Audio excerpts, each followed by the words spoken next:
So let's take the right foot behind. Toes are in line with each other.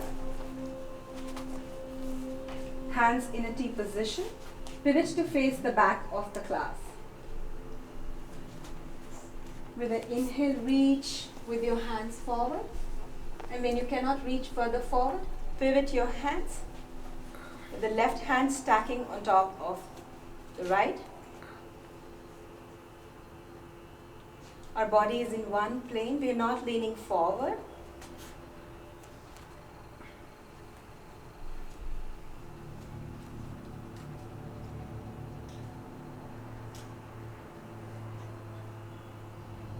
And then come back up in a T position and pivot to face the left foot. And with the next breath, lean forward, reach with the left hand as far as you can, and then stack the right hand on top of the left.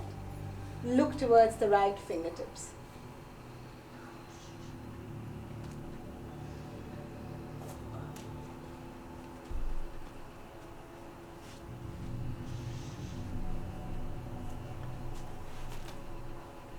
And then come back up, relax the hands. We'll pivot to face our right foot again. Bend the right knee. Right knee is on top of the right ankle. Place the right elbow on the right knee. Right thigh is parallel to the ground. And with inhale, reach with your left hand. 5 deep breaths here, creating length from your left fingertips to your left heel. And continuing to peel your heart up, not sinking in. Your chest is pointing up towards the sky.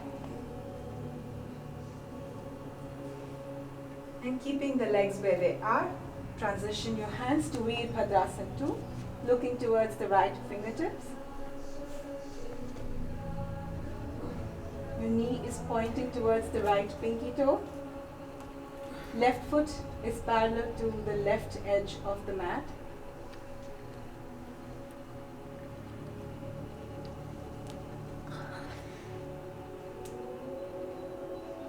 And relax the hands.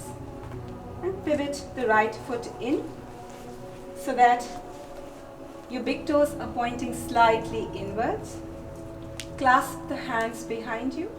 Inhale, create length. Exhale, leading with your chest, fold forward.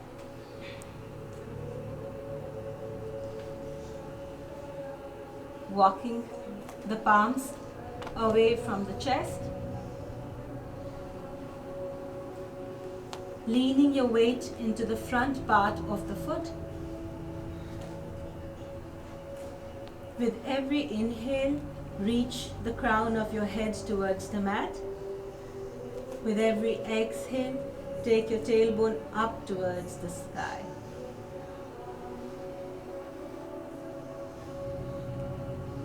And with the next breath, come back up. Face the left foot once again. Pivot the left foot in. Bend the left knee, keeping the right leg straight. The back edge of the right foot is parallel to the short edge of the mat. Left thigh is parallel to the ground as far as possible. Left elbow on the left knee. Right hand goes up. And look towards the sky.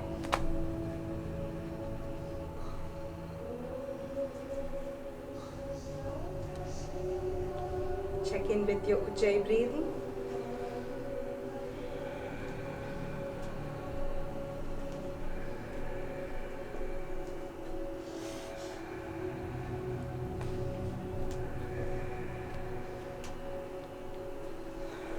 And keeping the legs where they are, let's transition to Virabhadrasana 2. Hands pulling you in two opposite directions. Shoulders are right over your hips.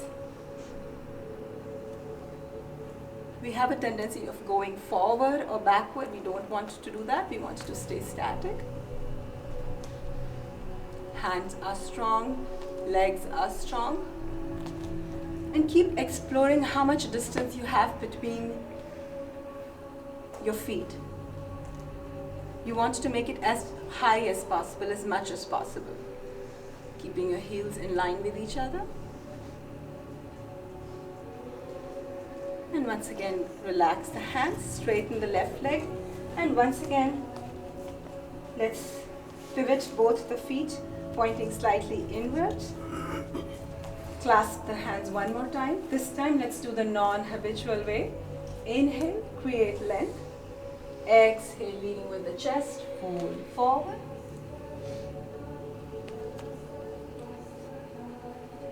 Walking the palms away from the back.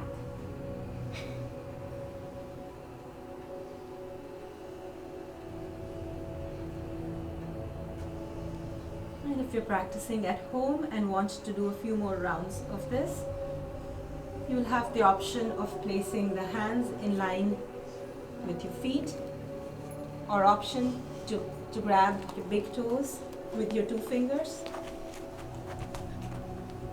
or maybe just keeping the hands on your hips. Any of those choices are great.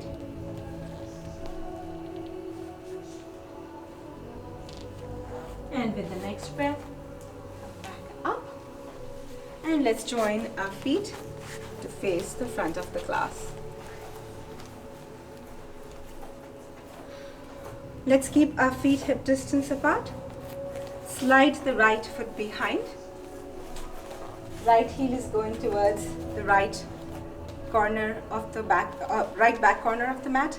Left foot is close to the left front corner of the mat. Hips are facing the front. So this time the heels are not in line with each other. They are closer to the edges. So the hips are parallel to the front edge of the mat. Right leg is straight, left knee is bent. Inhale, take the hands up. Virabhadrasana 1.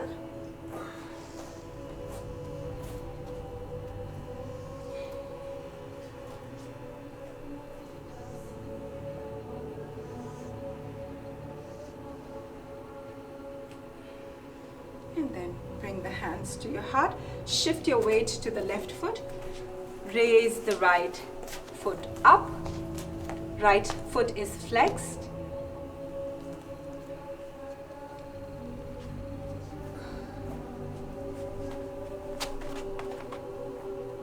Right thigh is engaged, right leg is engaged, your core is engaged.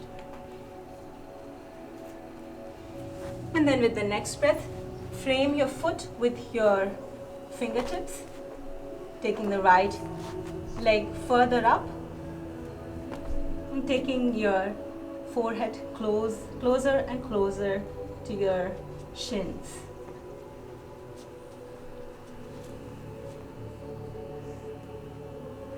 Try to have as little weight as possible on your fingertips.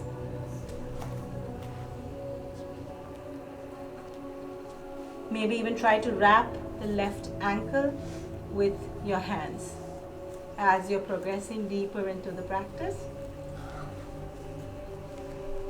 And with the next breath, slowly and gracefully, we will transition to the tree pose. Have the option to place the right foot all the way up, and if this is not an option for you today, place it on your shin, or maybe all the way on the floor, anywhere except not your knees.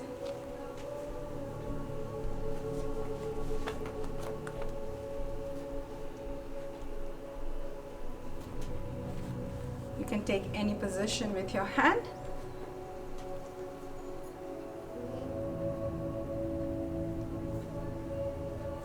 It's always helpful to find a static point on the wall in front of you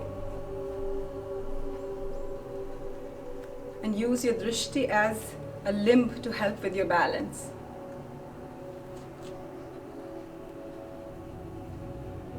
Right knee is pointing towards the right side, opening up your hips.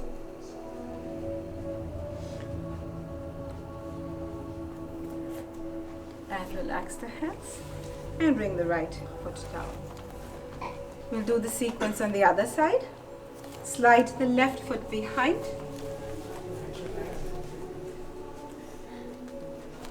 Right foot is close to the front right edge. And bring your hips forward. We have a tendency to go sideways. We don't want to do that. So to help with that, take the left foot sideways. Keep the feet apart like you are on a railroad. Left leg is straight, right knee is bent, right leg is as parallel to the ground as possible. And again, keep the distance between the 2 feet as much as you can make it comfortably. And take the hands up.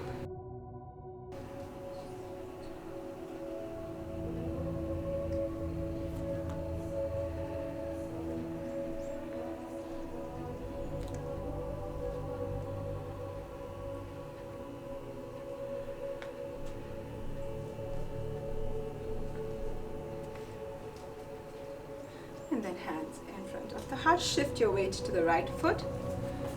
And then take the left foot up. Left foot is stomping the back wall behind you. That means the left foot is flexed. Engage your core, engage the Uddiyana Bandha to help with the balance. Keep the left leg strong. And with the next posture, place your palms on the ground, framing the right foot this time. Taking the left foot up in the air. Standing splits.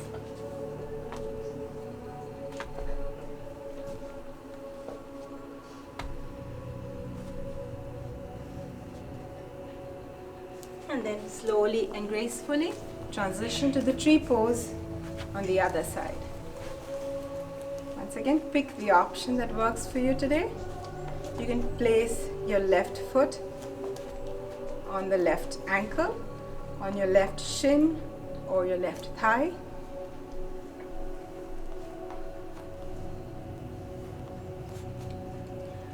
Engage your drishti to a static point. Pick a position with your hand.